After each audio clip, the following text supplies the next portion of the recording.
wisdom, prudentia, justice, justitia, temperance, temperantia, courage. fortitudo. Applying ancient philosophy to modern life.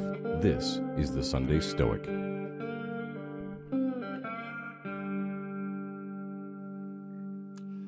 Welcome to the Sunday Stoic podcast. This is Steve coming to you from Conway, Arkansas. And this week, it is my great pleasure to welcome Robin Waterfield to the podcast. Robin is a classical scholar, translator, and editor. And I must say, when you look up Robin on Amazon.com, a lot of books come up. I was very impressed at your catalog. So welcome to the podcast, Robin. Thank you very much, Steve. Thanks for having me. You're on the show this week to discuss a new work that just came out around 10 days ago, I believe, the Meditations of Marcus Aurelius, a book that I think a lot of folks are familiar with, but your text has a little more perhaps to offer than some other works. Could you introduce us to your new work?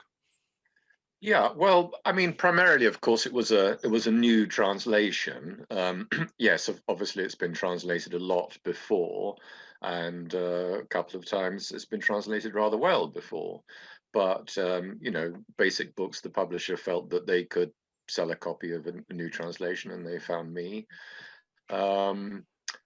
But they also asked me, and this wasn't my idea, although I leapt at it. This was the way they put the project to me right from the start. They also asked me not just to write an introduction, but also to annotate the text quite heavily.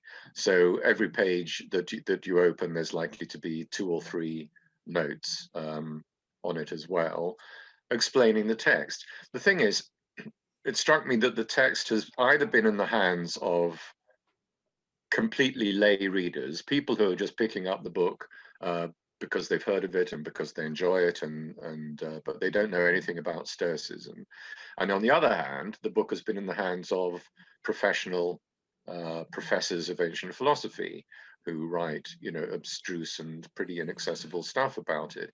So I wanted to kind of mediate between the two and translate again some of the more abstruse stuff into footnotes that everybody could appreciate and understand, and that would hopefully deepen their understanding of the text, particularly of Marcus in his own time. I mean, the Stoic ethics can be lifted out of context and put into practice, easily in the 21st century, as you yourself know, Steve. But that nevertheless, it's useful to see Marcus, I think, writing in his own time as the Emperor of Rome. This was definitely one of the things that attracted him to Stoicism, was he hoped it would be a way for him to become a better person, and in particular, a better emperor.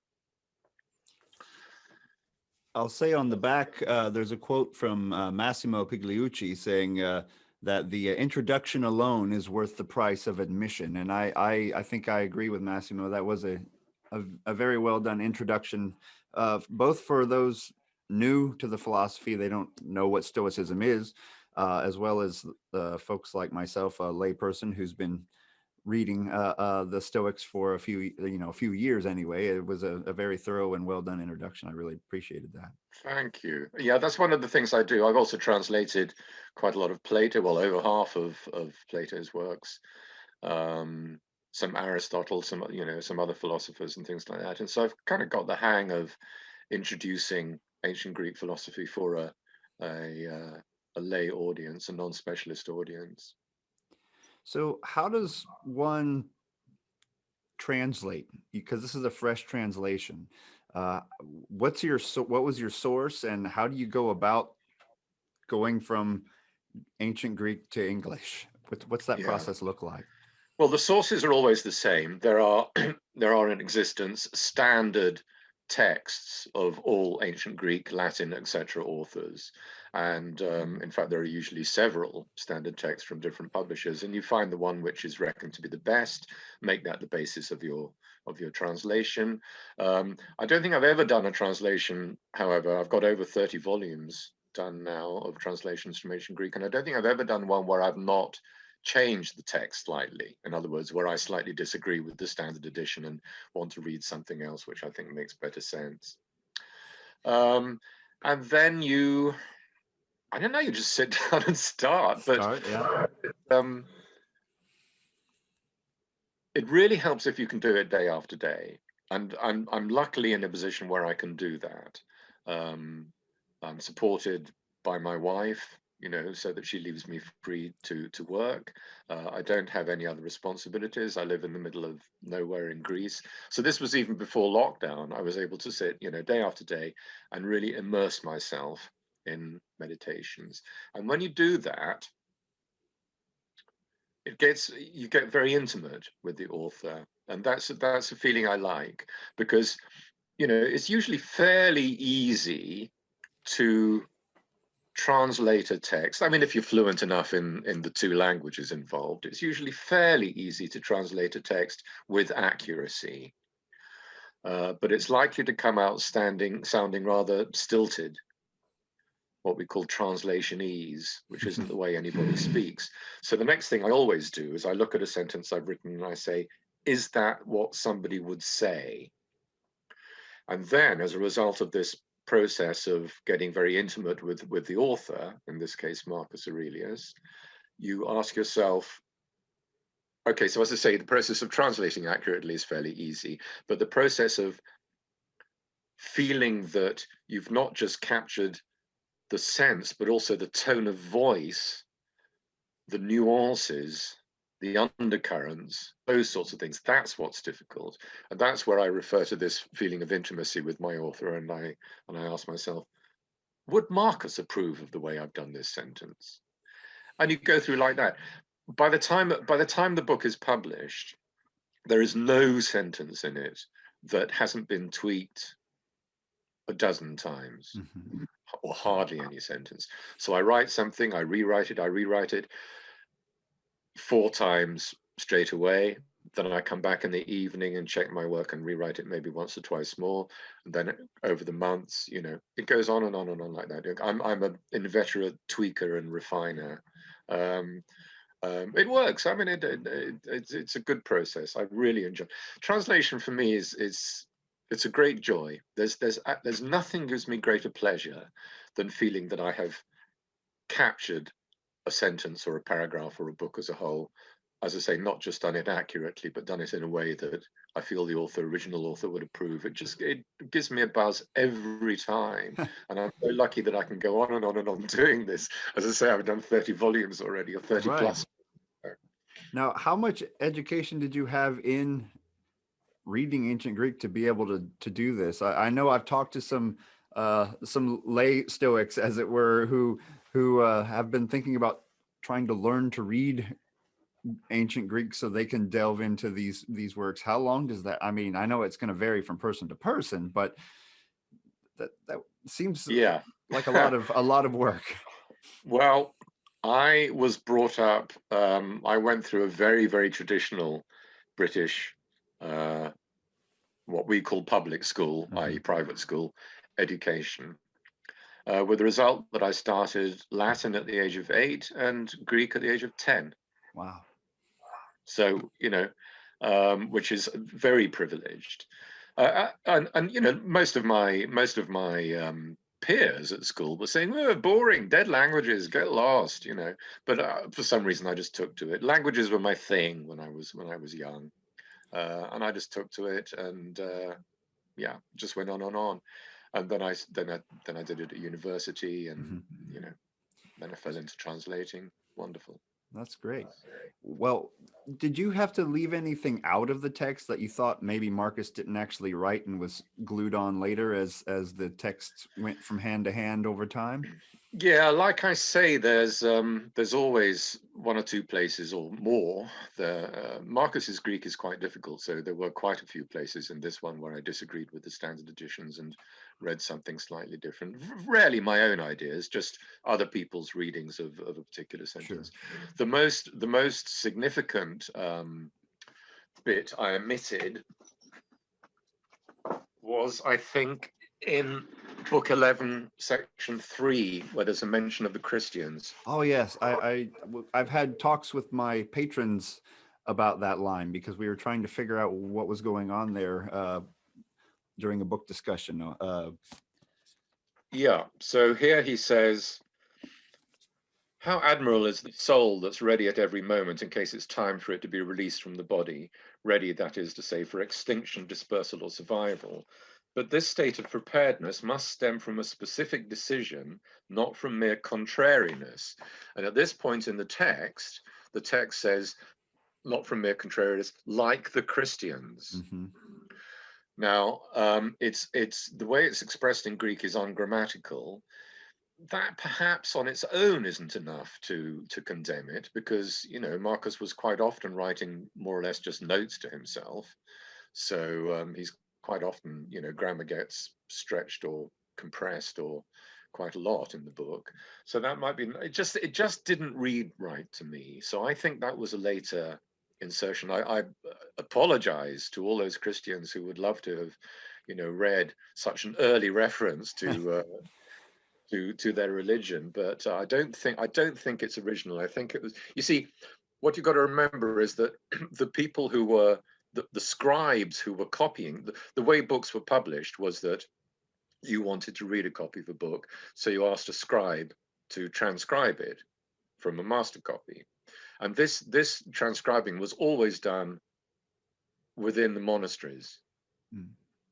So it's, it makes it quite likely for a reference to Christianity to kind of creep in, even though this one isn't a particularly complimentary reference. But Marcus was, after all, persecuting Christians, or at least Christians were being persecuted in the course of his reign. So, So what I found interesting from your introduction was that realizing that Marcus did not have a formal Stoic school to study in growing up. It was more of tutors and things. There was not a head of the Stoa at the time. I found that to be an interesting tidbit, just because those of us who are influenced by the Stoicism now also, we're we're just trying to learn from what we have access to. But I wanted to ask you, so just putting all of this in context, how did Marcus learn about Stoicism? And then what do you think brought on the writing of this text? And then one last part I'll glue onto that question: and why in Greek? Okay. How did he come across it? He tells us how he came across it. The first book of Meditations is devoted to him acknowledging his debts to his teachers and family and people who he felt when he was a child helped him along the way. And he thanks one of his teachers, a man called Rusticus, for loaning him his copy of Epictetus's Discourses.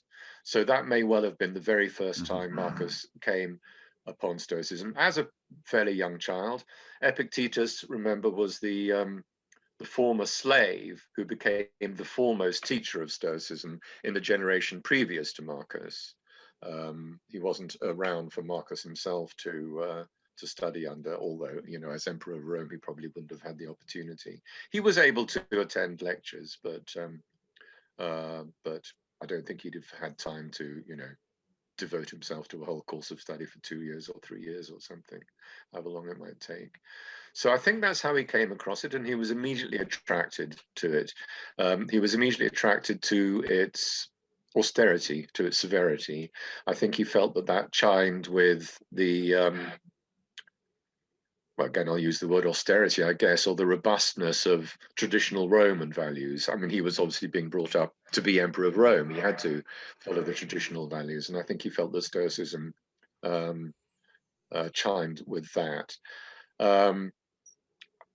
Then how did he come to write the book? Well, I think the chief influence on him was the Stoic practice of self-examination, self-admonishment, self-exhortation to do better. This was a practice that was encouraged within Stoicism. It was particularly encouraged by Epictetus. So again, we find Epictetus being probably the main influence on Marcus. A nice historical thing, that, isn't it? I mean, that a former slave should have so much influence over the Emperor of Rome. I mean, you've got to understand that the Emperor of Rome was the wealthiest and most powerful person in the world, Right. by a long way.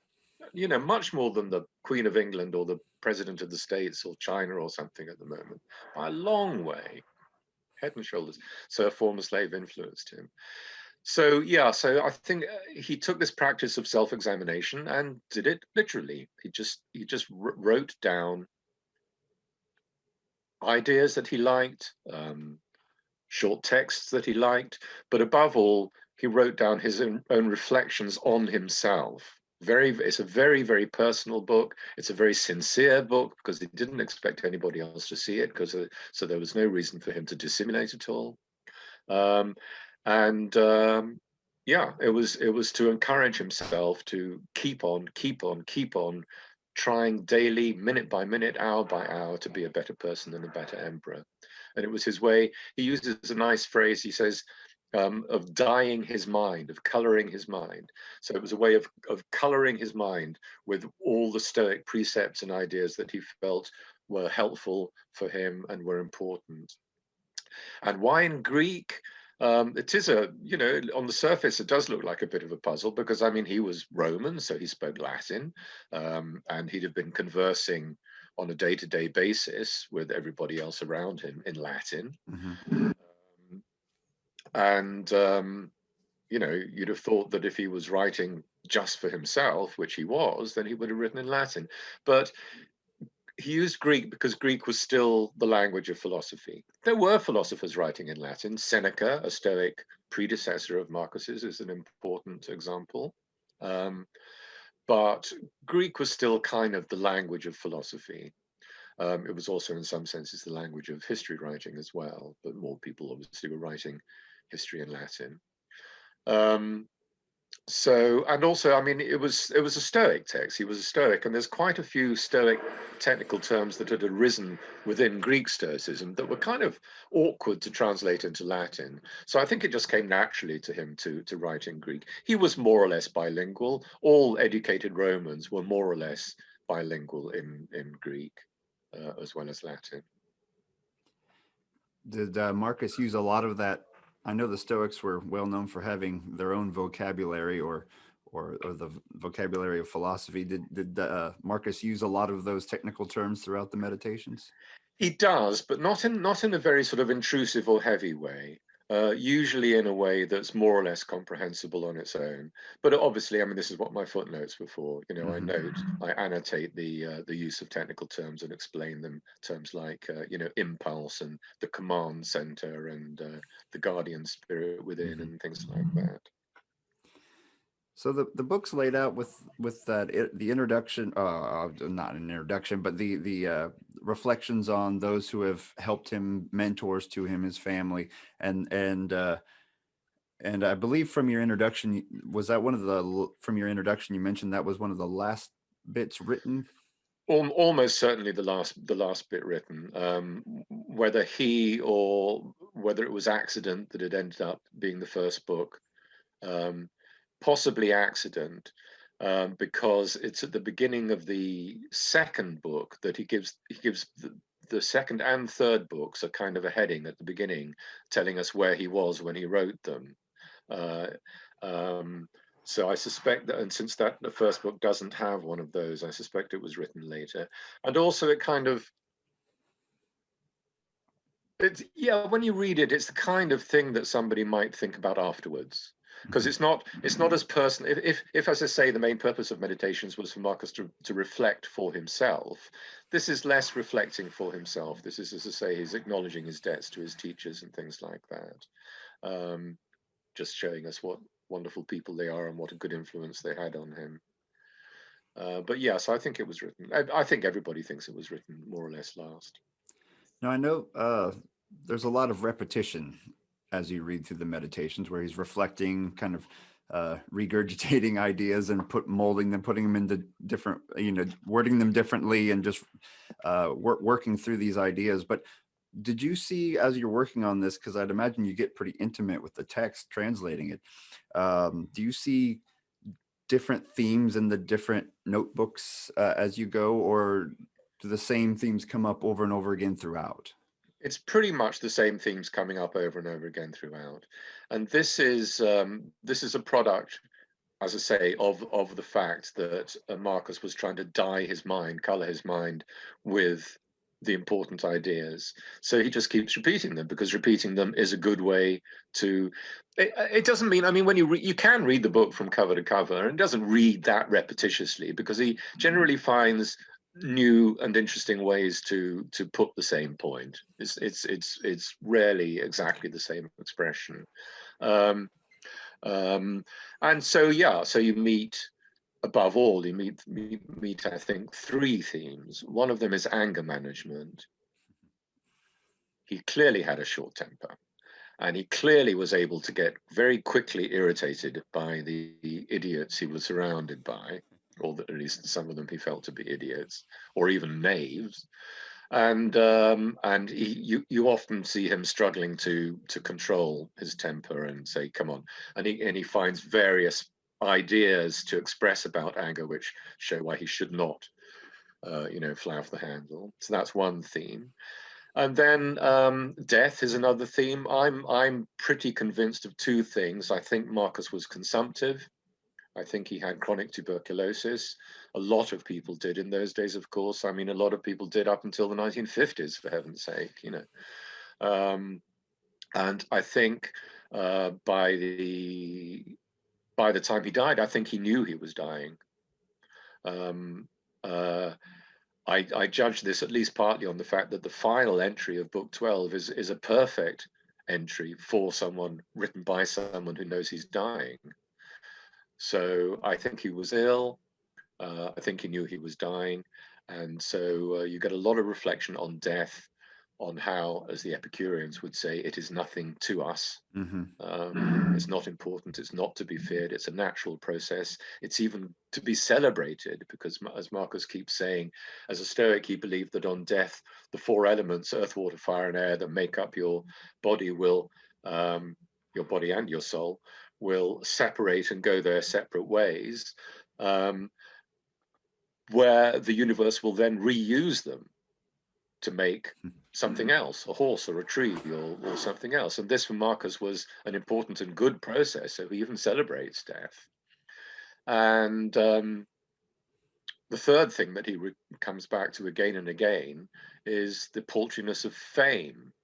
It's short-lived, it's unimportant, it's given by others, so it doesn't really say anything about yourself. And lest that sound rather vain of Marcus to be constantly worrying about fame, for it to have even been an issue to him in the first place, again, you have to remember that he was the Emperor of Rome. He was bound, his reign was bound to be written up by historians and commented on by his contemporaries and things like that. So fame was a real issue, and fame was a real issue for all noble Romans, whether they were emperor or not. They really wanted their families to stand out, and to stand out for generations. That's what they were striving for. If a man got to be consul, he was pleased as punch on his own behalf, but he was also pleased that his family would have been elevated to consular rank from then on, and would be noted as such. So yeah, fame, death, and anger management are the three most recurrent themes, but he touches on everything. And lots of people prefer, because of the repetitiousness of the text in part. I don't want to stress this. It's not, as I said before, it doesn't read as repetitious, but there are these recurrent themes.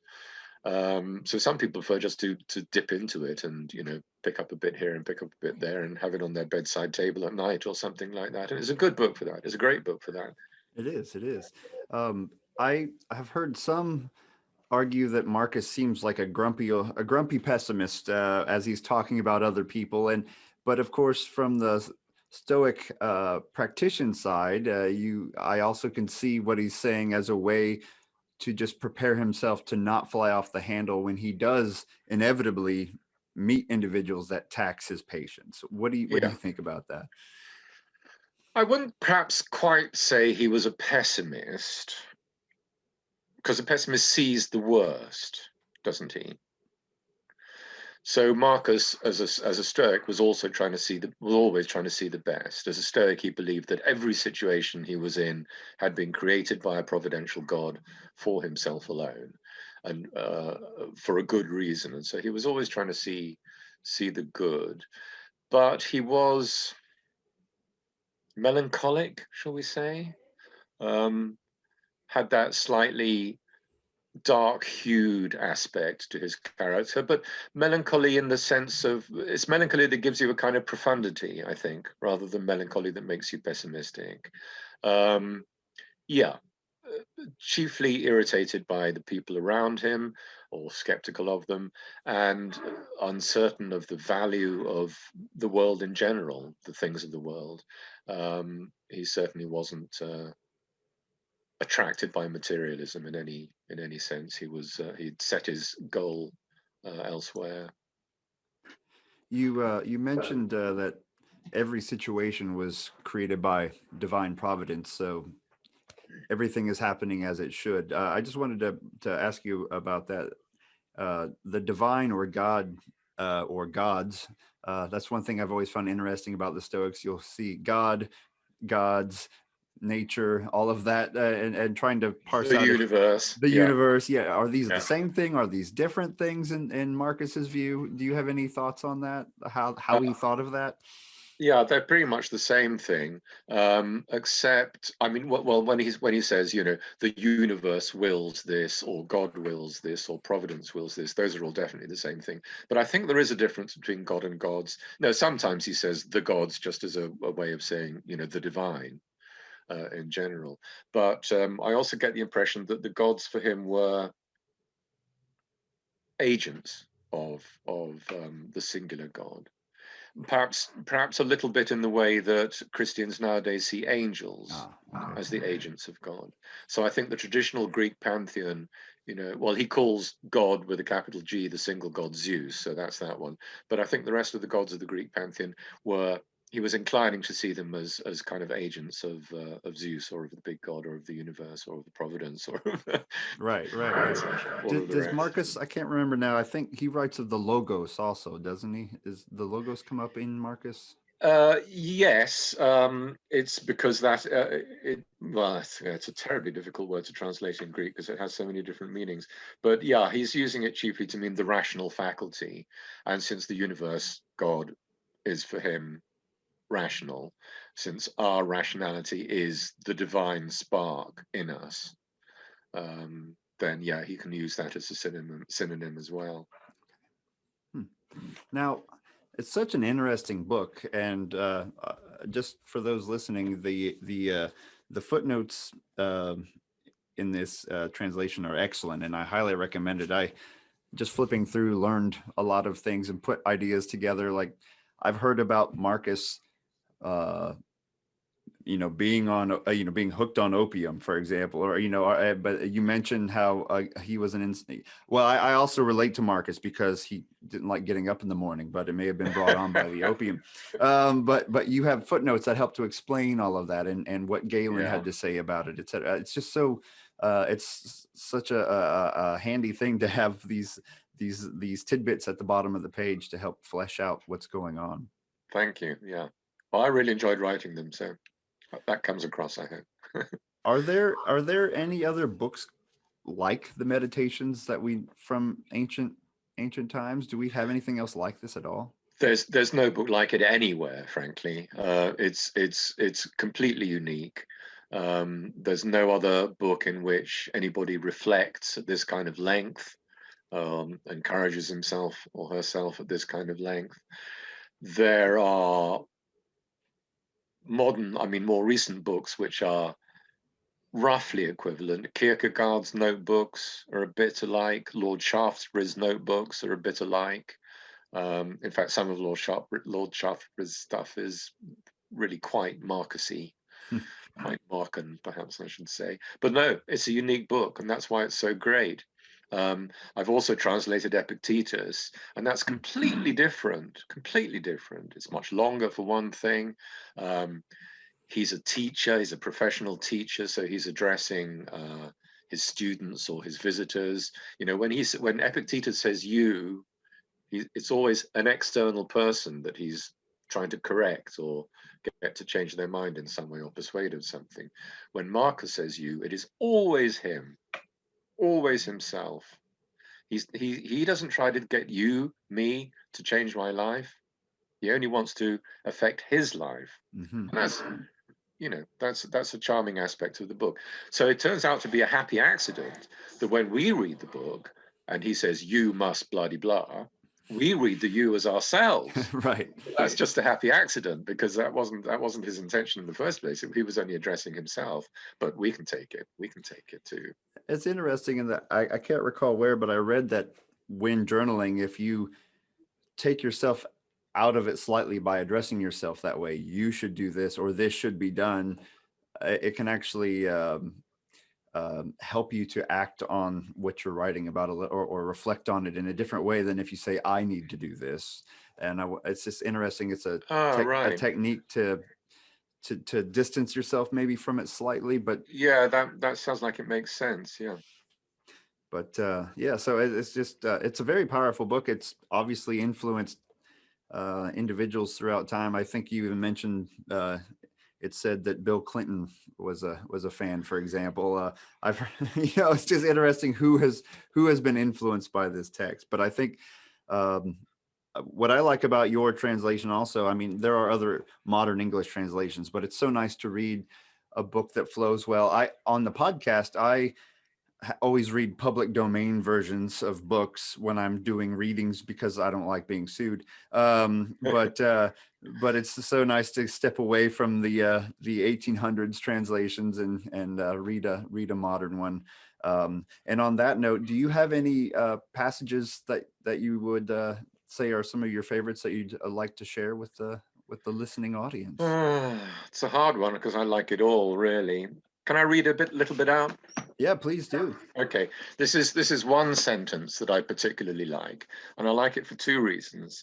Firstly, because it's a good summary of Stoicism, or Stoicism as Marcus saw it. It covers quite a lot of ground. And secondly, because it is a very long sentence, but it's really elegant. And it shows what a good writer Marcus could be. Sometimes he was writing, as I said, just notes to himself in a very compressed way, but sometimes he wrote really well. And you have to be a good writer to write the sentence I'm going to read out. You have to be able to, have to be in control of your material. So this is from book 12, notebook 3. A long and I think supremely elegant sentence. It follows that if you separate from yourself, that is, from your mind, all that other people do or say, all that you yourself have done or said, all that disturbs your peace of mind as looming in the future, all the properties of the body that encases you or of the spirit that is embedded in it that are not subject to your volition, and all that swirls around you, driven by the whirlwind of the external world, until your mind has been released from the bonds of fate and lives purified, untrammeled, on its own, doing what is right, willingly accepting everything that happens and speaking the truth. If, I say, you detach your command center from what has become attached to it as a result of its being attracted by bodily feelings, and from all that is to come and all that has gone, and make yourself, in Empedocles' words, a rounded sphere, rejoicing in encircling solitude, and train yourself to live the only life you have, that is the present moment, you'll be able to pass what remains of your life up until your death with a mind that is tranquil in itself, kind to others, and at peace with your guardian spirit. I think that's wonderful. It's wonderful philosophy. It's wonderful writing. So yeah, if I had to pick one sentence, that would probably be it. Well, that was wonderful. Thank you.